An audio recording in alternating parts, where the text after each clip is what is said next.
Hi అండి, welcome to my channel. ఇప్పుడిప్పుడే మనకు ఒక బ్రేకింగ్ న్యూస్ అయితే రావటం జరిగిందండి.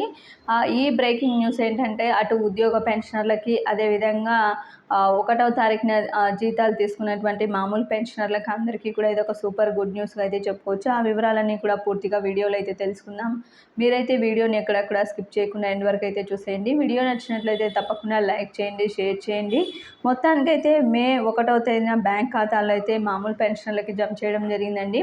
ఈసారి కూడా 80 ఏళ్ళు పైబడిన 35,576 మంది వృద్ధులకు జూన్ నెల 1వ తేదీన ఇళ్ల వద్దకు వచ్చి ఈ యొక్క పెన్షన్లు పంపిణీ అయితే చేయనున్నారు. మిగిలిన వారికి మాత్రం అకౌంట్లో అయితే జమ చేయనున్నారండి.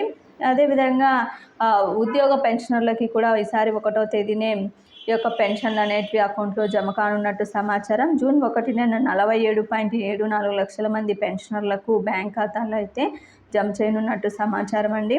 ఈ విధంగా మనకి అటు ఉద్యోగ పెన్షన్లకి, ఇటు మామూలు పెన్షనర్లకి ఇద్దరికి కూడా 1వ తారీఖున అయితే ఈ యొక్క అమౌంట్ అయితే అకౌంట్లో జమ కానుంది. ఇది ఒక సూపర్ గుడ్ న్యూస్గా అయితే చెప్పుకోవచ్చు. మీకు వీడియో నచ్చినట్లయితే తప్పకుండా లైక్ చేయండి, షేర్ చేయండి. Thank you for watching.